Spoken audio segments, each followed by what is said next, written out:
ఎన్నికల షెడ్యూల్ రావడంతో తెలంగాణలో పొలిటికల్ హీట్ పెరిగింది. నవంబర్ 9న గజ్వేల్, కామారెడ్డిలో కేసీఆర్ నామినేషన్లు వేస్తారు. ఈ నెల 15న పార్టీ నేతలతో కేసీఆర్ కీలక సమావేశం నిర్వహిస్తారు. అదే రోజు అభ్యర్థులకు బి ఫారాలు అందించనున్నారు కేసీఆర్. 15, 16, 17, 18 నియోజకవర్గాల్లో కేసీఆర్ పర్యటిస్తారు.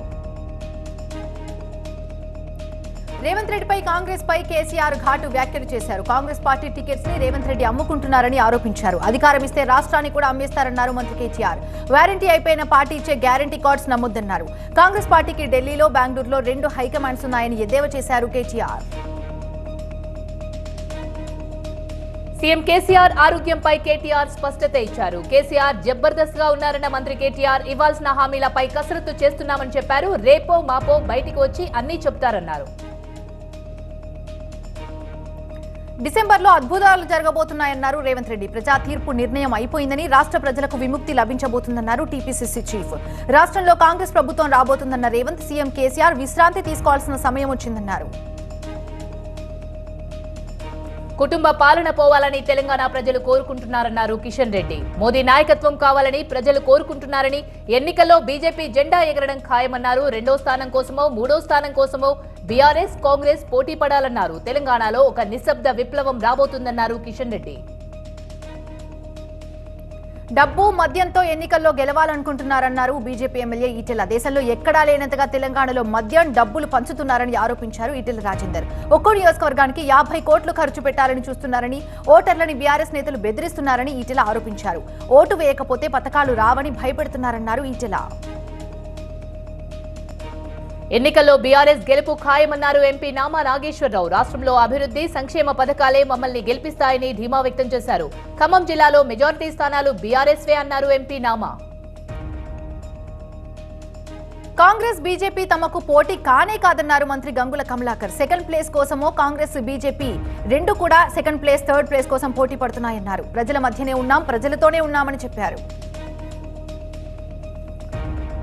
5 రాష్ట్రాల అసెంబ్లీ ఎన్నికల వ్యూహాలు, కూటమిలో సీట్ల సర్దుబాటుపై చర్చించింది సీడబ్ల్యూసీ. సోనియా గాంధీ, రాహుల్ గాంధీ, మల్లికార్జున్ ఖర్గే హాజరైన ఈ భేటీలో పొత్తులపైన చర్చ కొనసాగింది. బీజేపీ అభ్యర్థుల ఎంపికపై కసరత్తు జరుగుతుందన్నారు పార్టీ రాష్ట్ర అధ్యక్షులు, కేంద్ర మంత్రి కిషన్ రెడ్డి. 50% అభ్యర్థుల ఎంపిక పూర్తయిందని చెప్పారు. త్వరలో అభ్యర్థుల జాబితా ప్రకటిస్తామన్నారు. కాజీపేట, పూణే రైలుతో సహా 3 రైళ్లను వర్చువల్ గా ప్రారంభించారు కేంద్ర మంత్రి కిషన్ రెడ్డి. తెలంగాణలో రైల్వే నెట్వర్క్ పెంచుతున్నామని తెలిపారు. తెలంగాణలో ఎన్నికల షెడ్యూల్ రావడంతో ఇటు రాష్ట్రంలో ఎన్నికల అధికారులు నిబంధనలు పాటించారు. రూల్స్ ను వివరించారు తెలంగాణ ఎన్నికల అధికారి వికాస్ రాజ్. పొలిటికల్ పార్టీలు ప్రచార ప్రకటనలకు ఎంసీఎంసీ అనుమతి తీసుకోవాలని చెప్పారు. ఎక్కువ మొత్తంలో డబ్బులు క్వారీ చేస్తే డాక్యుమెంట్స్ చూపించాలని చెప్పారు ఆయన. భద్రాచలంలో మంత్రి పువ్వాడ అజయ్ పర్యటించారు. కూనవరం రోడ్డులో గోదావరి కరకట్ట పొడిగింపు పనులకు శంకుస్థాపన చేశారు. 38 కోట్ల రూపాయలతో భద్రాచలం పట్టణానికి వరద ముప్పు నివారణ కోసం కరకట్ట నిర్మాణం చేపడుతున్నామని తెలిపారు. మరోవైపు 14 కోట్ల 50 లక్షలతో భద్రాచలం పట్టణంలో సెంట్రల్ లైటింగ్, రోడ్డు విస్తరణ పనులు, veg and non veg market నిర్మాణానికి శంకుస్థాపన చేశారు. హైదరాబాద్ లోని రామంతపూర్ మెయిన్ రోడ్ లో బీజేపీ నేతలు నిరసన తెలిపారు. అర్హులైన అందరికీ డబుల్ బెడ్రూమ్లు కేటాయించాలని బీజేపీ రాష్ట్ర ఉపాధ్యక్షులు ఎన్వీఎస్ఎస్ ప్రభాకర్ ఆధ్వర్యంలో రోడ్డుపై బైఠాయించారు. దీంతో కొద్దిసేపు అక్కడ ట్రాఫిక్ జామ్ ఏర్పడింది. ఖమ్మం జిల్లా సత్తుపల్లిలో ఎన్నికల కోడ్ను మున్సిపల్ అధికారులు అమలు చేస్తున్నారు. సత్తుపల్లి పట్టణంలో జాతీయ నాయకుల విగ్రహాలకు, ప్రజాప్రతినిధుల విగ్రహాలకు ముసుగులు వేస్తున్నారు. ఎన్నికల షెడ్యూల్ పై మజ్లీస్ అధినేత అసదుద్దీన్ ఓవైసీ స్పందించారు. మొదటిసారిగా రాజస్థాన్ లో పోటీ చేయబోతున్నామని తెలిపారు అసద్. తెలంగాణలో 3వసారి కేసీఆర్ సీఎం కావాలనేది తమ కోరిక అని, ఆ నమ్మకం తమకుందన్నారు. మార్చిలో ఎన్నికలకు సన్నద్దమవుతున్నామన్నారు సీఎం జగన్. అధికారం అన్నది బాధ్యత మాత్రమే అన్నారు. ప్రజలకు మొదటి సేవకుడిగా నేనున్నానని, అవినీతికి తావు లేకుండా పథకాలు అందిస్తున్నామని చెప్పారు. గ్రామ స్థాయిలోనే విప్లవాత్మక మార్పులు తీసుకొచ్చామన్నారు సీఎం. 99% హామీలను అమలు చేశామన్నారు సీఎం జగన్. 3 ప్రాంతాల్లో బస్సు యాత్రలు చేపడుతున్నట్టు సీఎం జగన్ ప్రకటించారు. సీనియర్ నేతలతో బస్సు యాత్రలు ఉంటాయని తెలిపారు. 3 ప్రాంతాల్లో 3 భారీ బహిరంగ సభలు నిర్వహిస్తామన్నారు. అక్టోబర్ 25 నుంచి డిసెంబర్ 31 వరకు బస్సు యాత్రలుంటాయని తెలిపారు. 60 రోజుల పాటు ప్రతిరోజు 3 సభలుంటాయని తెలిపారు జగన్. చంద్రబాబు క్వాష్ పిటిషన్ పై వాదనలు రేపటికి వాయిదా పడ్డాయి. 17A పైనే హోరాహోరీ వాదనలు సాగాయి. 17A అమలు చేయనందున కేసును క్వాష్ చేయాలన్నారు హరీష్ సాల్వే. 17A చంద్రబాబుకు అమలు కాదన్నారు సిఐడి తరపు లాయర్ రోహతగి. అయితే ఇద్దరు తరపు వాదనలు వింటూనే జస్టిస్ త్రివేది కీలక వ్యాఖ్యలు చేశారు. 17A ప్రవర్తన సరే, ప్రధాన ఆరోపణగా ఉన్న అవినీతి మర్చిపోతే ఎలా అని ఆయన ప్రశ్నించారు. ఏసీబీ కోర్టులో చంద్రబాబుకు ఊరట లభించలేదు. బెయిల్ కస్టడీ పిటిషన్లని ఏసీబీ కోర్టు కొట్టేసింది. 2 పిటిషన్లను డిస్మిస్ చేస్తూ ఏసీబీ కోర్టు నిర్ణయం తీసుకుంది. అటు చంద్రబాబును 5 రోజుల కస్టడీకి ఇవ్వాలని కోరారు సిఐడి అధికారులు. Chandrababu bail, CID custody 2 petitions ని తిరస్కరించింది కోర్టు. నవంబర్ 30న జరిగే ఎన్నికల యుద్ధంలో బీజేపీ సత్తా చాటబోతుందన్నారు ఎంపీ సోయం బాపురావు. త్వరలోనే అభ్యర్థుల్ని ప్రకటిస్తామని చెప్పారు. ఆదిలాబాద్ లో రేపటి అమిత్ షా సభలో బీజేపీ ఎన్నికల శంఖారావం పూరిస్తుందన్నారు బాపురావు. తెలంగాణలో బీజేపీ గెలుపుగా ధీమా వ్యక్తం చేశారు ఆయన. ఎన్నికల్లో ఈసారి సెంచరీ కొట్టడం ఖాయమంటూ ధీమా వ్యక్తం చేశారు ప్రభుత్వ చీఫ్ విప్ వినయ్ భాస్కర్. అభివృద్ధి, సంక్షేమ పథకాలే మాకు శ్రీరామ రక్ష అన్నారు. బీఆర్ఎస్ తెలంగాణలో హ్యాట్రిక్ కొట్టడం ఖాయమంటున్నారు వినయ్ భాస్కర్. నాగర్ కర్నూల్ కాంగ్రెస్ కార్యకర్తలకు తాను ఎల్లప్పుడూ అండగా ఉంటానన్నారు మాజీ మంత్రి నాగం జనార్దన్ రెడ్డి. నాగర్ కర్నూల్లో తనను ఎదిరించే మనగాడు లేడన్న ఎమ్మెల్యే మర్రి జనార్దన్ రెడ్డి వ్యాఖ్యలను నాగం ఖండించారు. ఇటీవల బీఆర్ఎస్ నుంచి కాంగ్రెస్ లోకి వచ్చిన నాయకులు మర్రి వ్యాఖ్యలపై ఎందుకు స్పందించడం లేదని ప్రశ్నించారు. ఏదేమైనా కాంగ్రెస్ కార్యకర్తలు ధైర్యం కోల్పోవద్దని, ఎల్లప్పుడూ తాను అండగా ఉంటానని హామీ ఇచ్చారు. మల్కాజ్గిరి బీఆర్ఎస్ అభ్యర్థి మర్రి రాజశేఖర్ రెడ్డిని అత్యంత భారీ మెజారిటీతో గెలిపించాలని ప్రజలకు పిలుపునిచ్చారు మంత్రి మల్లారెడ్డి. సౌమ్యుడు, మృదు స్వభావి అయిన మర్రి రాజశేఖర్ రెడ్డిని గెలిపిస్తే మీ ఇంట్లో ఒకటిగా పనిచేస్తాడని, మల్కాజ్గిరి అభివృద్ధికి కృషి చేస్తాడని మల్లారెడ్డి తెలిపారు.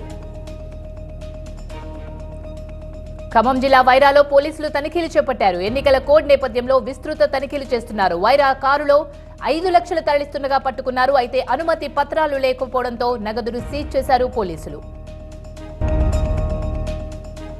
తెలంగాణలో ఎన్నికల కోడ్ అమల్లోకి రావడంతో డీజీపీ అంజనీ కుమార్ బోర్డర్లో తనిఖీలపై ఫోకస్ పెంచారు.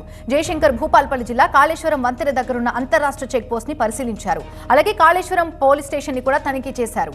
అసెంబ్లీ ఎన్నికల నేపథ్యంలో డబ్బు, మద్యం, డ్రగ్స్ తో పాటు ఇతర నిషేధిత సామాగ్రి సరఫరా కాకుండా పకడ్బందీగా భద్రతా చర్యలు చేపడుతున్నామని తెలిపారు డీజీపీ అంజనీ కుమార్. ఖమ్మం జిల్లాలో అధికారులు అలర్ట్ అయ్యారు. సత్తుపల్లిలో ఎన్నికల కోడ్ను మున్సిపల్ అధికారులు అమలు చేస్తున్నారు. జయశంకర్ భూపాల్పల్లి జిల్లాలో కాటారం రెవెన్యూ డివిజన్ ఏర్పాటు కలను బీఆర్ఎస్ పార్టీ నియోజకవర్గ ఇన్ఛార్జి పుట్ట మధుకర్ నెరవేర్చాలన్నారు స్థానికులు. అనేక ఏళ్లుగా కాటారం వాసులు డివిజన్ కేంద్రంగా ఏర్పాటుకు ఎదురు చూస్తున్న క్రమంలో ఎట్టకేలకి ఆ కలను ఆయన సాకారం చేశారు. నెల రోజుల క్రితం రెవెన్యూ డివిజన్ గా ప్రకటిస్తూ నోటిఫికేషన్ విడుదల చేసింది ప్రభుత్వం. తుది నోటిఫికేషన్ ని ఈ ఆదివారం విడుదల కానుంది. కొమ్రంభీం జిల్లా గుండివాగుపై వంతెన నిర్మాణం చేపట్టాలంటూ స్థానికులు ఆందోళన చేశారు. ఓట్ల కోసం తమ గ్రామంలోకి ఏ పార్టీ నాయకుడు రావద్దని హెచ్చరించారు. వాగుపై వంతెన నిర్మించేంత వరకు ఓట్లు వేసేది లేదని తేల్చి చెప్పారు. బీఆర్ఎస్ ఎమ్మెల్సీ కవిత తన 3 రోజుల లండన్ పర్యటనని ముగించుకొని కవిత హైదరాబాద్ కు వస్తున్నారు. బ్రిడ్జ్ ఇండియా సంస్థ ఆహ్వానం మేరకు లండన్ వెళ్లిన కవిత పలు ముఖ్యమైన కార్యక్రమాల్లో పాల్గొన్నారు. మహిళా రిజర్వేషన్లు, ప్రజాస్వామ్య ప్రక్రియలో మహిళల పాత్ర అనే అంశంపై ఆ సంస్థ నిర్వహించిన సమావేశంలో ఎమ్మెల్సీ కవిత కీలక ఉపన్యాసం చేశారు. గుంటూరులో తెలుగు యువత ఆధ్వర్యంలో పోస్ట్ కార్డ్ ఉద్యమం ప్రారంభించారు. చంద్రబాబుకు మద్దతుగా పోస్ట్ కార్డ్ ఉద్యమం చేపట్టినట్టు తెలుగు యువ నేత రావిపాటి సాయి తెలిపారు. కలెక్టరేట్ పోస్ట్ ఆఫీస్ దగ్గర పోస్ట్ కార్డులపై వి స్టాండ్ విత్ బాబు అంటూ రాసి రాజమండ్రి జైలుకు పంపించారు నేతలు. రాజకీయ కక్ష సాధింపులో భాగంగానే చంద్రబాబుపై అక్రమ కేసులు పెట్టారని తెలుగు యువత నేతలు ఆరోపిస్తున్నారు. గుంటూరు అరండల్పేట పోలీస్ స్టేషన్ కొచ్చారు మాజీ మంత్రి బండారు సత్యనారాయణ. అరండల్పేట కేసులో 41A నోటీసు ఇచ్చిన నేపథ్యంలో స్టేషన్లో సంతకాలు పెట్టడానికి వచ్చారు బండారు సత్యనారాయణ. ఆయన్ను విచారించారు సిఐ రామనాయక్. వారి న్యాయవాదుల సమక్షంలో బండారుని విచారించారు. అమరావతి ఇన్నర్ రింగ్ రోడ్ కేసులో మరో పిటిషన్ దాఖలైంది. ఏసీబీ కోర్టులో పిటిషన్ దాఖలు చేశారు సిఐడి అధికారులు. మొత్తం 5గురిని నిందితులుగా చేరుస్తూ మెమో దాఖలు చేశారు. మాజీ మంత్రి నారాయణ బంధువులు, నారాయణ సంస్థల్లో ఉద్యోగిని నిందితులుగా చేర్చారు సిఐడి అధికారులు. రమాదేవి, ప్రమీల, మణిశంకర్, సాంబశివరావులను నిందితులుగా చేర్చారు. పల్నాడు జిల్లా సత్తెనపల్లిలో న్యాయవాదులు విధులు బహిష్కరించి నిరసన తెలిపారు. న్యాయవాది కోట సాంబశివరావుపై అచ్చంపేట ఎస్ఐ మణికృష్ణ, రైటర్ సత్యరాజ్ అనుచిత వ్యాఖ్యలు చేశారని మండిపడుతున్నారు. న్యాయవాదిపై అనుచిత వ్యాఖ్యలు చేసి దౌర్జన్యానికి పాల్పడ్డ ఎస్ఐ, రైటర్పై చర్యలు తీసుకోవాలని డిమాండ్ చేశారు. సత్తెనపల్లి బార్ అసోసియేషన్ ఆధ్వర్యంలో విధులు బహిష్కరించారు. టీటీడీ చైర్మన్ భూమన కరుణాకర్ రెడ్డి అధ్యక్షతన సమావేశమైన టీటీడీ బోర్డు కీలక నిర్ణయాలు ప్రకటించింది. భక్తులు యాగం చేసుకునేలా అలిపిరి దగ్గర ప్రతిరోజు శ్రీ శ్రీనివాస దివ్య అనుగ్రహ యాగం నిర్వహించాలని నిర్ణయించారు. టీటీడీలో పనిచేస్తున్న పారిశుద్ధ్య సిబ్బంది వేతనం 12,000 నుంచి 17,000కు పెంచుతూ నిర్ణయం తీసుకున్నారు. తద్వారా 5,000 మందికి లబ్ధి చేకూరుతుందని, నారాయణగిరి వద్ద 18 కోట్లతో అధునాతన క్యూ లైన్ల నిర్మాణం, గోగర్భంలోంచి ఆకాశగంగ వరకు 40 కోట్లతో 4 వరుసల్లో రోడ్ల విస్తరణ పనులు చేపట్టాలని టీటీడీ బోర్డు నిర్ణయం తీసుకుంది. గుంటూరు జిల్లా పొన్నూరులోని దేవాదాయ శాఖకు చెందిన ఆదెమ్మ సత్రం స్థలంలో అక్రమంగా నిర్మించుకున్న ఇళ్లని తొలగించారు అధికారులు. బాధితులకు మద్దతుగా ఆందోళనకు దిగాడు మాజీ ఎమ్మెల్యే ధూళిపాళ్ల నరేంద్ర. జనసేన రాజకీయ ప్రస్థానం పదవుల కోసం కాదు, వ్యక్తుల కోసం కాదన్నారు జనసేన పీఎస్సీ చైర్మన్ నాదెండ్ల మనోహర్. మన రాష్ట్ర భవిష్యత్తు కోసం, మన బిడ్డల కోసమే జనసేన ప్రస్థానమన్నారు. తెనాలి మండలం కొలకులూరులో మాట్లాడారు నాదెండ్ల. విజయనగరం జిల్లా కలెక్టరేట్ దగ్గర ఉద్రిక్త వాతావరణం ఏర్పడింది. ఏబీవీపీ ఆధ్వర్యంలో విద్యార్థులు భారీ ధర్నా నిర్వహించారు. తమ సమస్యలు పరిష్కరించాలని డిమాండ్ చేశారు. అయితే ఆందోళనకారులను పోలీసులు అడ్డుకోవడంతో అక్కడ టెన్షన్ వాతావరణం ఏర్పడింది. ఆ తర్వాత విద్యార్థులకు పోలీసులకు మధ్య తోపులాట జరిగింది. హైదరాబాద్ కోఠీలోని డీఎంఈ కార్యాలయం ముందు ఆశా వర్కర్లు మహాధర్నా నిర్వహించారు. రాష్ట్ర ప్రభుత్వం పట్టించుకోకపోవడంతో ఆందోళన చేపట్టారు. తమకు ఇస్తున్న పారితోషికాన్ని 18,000కు పెంచి ఫిక్స్డ్ వేతనం ఇవ్వాలని డిమాండ్ చేశారు. ఈఎస్ఐ, పీఎఫ్ సౌకర్యాలు, ఉద్యోగ భద్రత కల్పించి రిటైర్మెంట్ బెనిఫిట్స్ 5 లక్షలు ఇవ్వాలని వారు డిమాండ్ చేశారు. జయశంకర్ భూపాల్పల్లి జిల్లాలోని శ్రీ కాళేశ్వర ముక్తేశ్వర స్వామిని దర్శించుకున్నారు. తెలంగాణ రాష్ట్ర డీజీపీ అంజనీ కుమార్ ముందుగా ఆలయ అర్చకులు పూర్ణకుంభ స్వాగతం పలికారు. ఆ తర్వాత కాళేశ్వరం స్వామికి ప్రత్యేక అభిషేక పూజలు నిర్వహించారు. రంగారెడ్డి జిల్లా అత్తాపూర్ పోలీస్ స్టేషన్ పరిధిలో కూనీ గౌస్ అనే రౌడీ షీటర్ రెచ్చిపోయాడు. నూర్ డైరీ ఫామ్ లో యజమానిపై విచక్షణారహితంగా కత్తితో దాడి చేశారు. ఆ తర్వాత డైరీ ఫామ్ ను తగలబెట్టాడు రౌడీ షీటర్. దీంతో డైరీ ఫామ్ లో మంటలు చెలరేగడంతో స్థానికులు పరుగులు తీశారు. కర్నూలు జిల్లా ఆదోని పట్టణంలో ఏసీబీ అధికారులు దాడులు చేశారు. నాన్ ట్రావెల్ సర్టిఫికేట్ కోసం 10,000 లంచం తీసుకుంటూ ఏసీబీకి దొరికిపోయాడు ఆదోని మున్సిపల్ మేనేజర్ భాస్కర్ రెడ్డి. అతనితో పాటు జూనియర్ అసిస్టెంట్లు కృష్ణచరణ్, మహాలక్ష్మి కూడా ఏసీబీకి పట్టుబడ్డారు. మేడ్చల్ జిల్లా నాగారంలోని సెరెనిటీ మోడల్ హై స్కూల్లో 10వ తరగతి చదువుతున్న 2 విద్యార్థులు అదృశ్యమయ్యారు. చక్రపురానికి చెందిన తనుశ్రీ, నాగారంకి చెందిన సదృశ్య స్కూల్ కు వెళ్తున్నామని చెప్పి ఇంట్లో నుంచి ఉదయం బయలుదేరారు. అయితే విద్యార్థులు స్కూల్ కు రాలేదని, స్కూల్ నుంచి విద్యార్థుల ఇంటికి ఫోన్ రావడంతో ఆందోళనకు గురయ్యారు వారి పేరెంట్స్. అయితే వెంటనే స్కూల్ దగ్గరికి చేరుకుని పోలీసులకు ఫిర్యాదు చేశారు. రంగారెడ్డి జిల్లాలో చైన్ స్నాచింగ్లకు పాల్పడుతూ ప్రజలను భయభ్రాంతులకు గురిచేస్తున్న మహమ్మద్ ఇమ్రాన్ అనే చైన్ స్నాచర్ ని పట్టుకున్నారు పోలీసులు.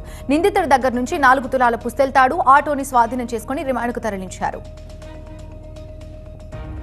దేశంలో కుల గణన చేపట్టాలంటూ కాంగ్రెస్ అత్యున్నత విధాన నిర్ణాయక వర్గం సిడబ్ల్యూసీ ఏకగ్రీవంగా తీర్మానించింది. ఛత్తీస్గఢ్, కర్ణాటక, హిమాచల్, రాజస్థాన్లోని తమ ముఖ్యమంత్రులు దీన్ని పరిశీలిస్తున్నాయని కాంగ్రెస్ ఎంపీ రాహుల్ గాంధీ చెప్పారు.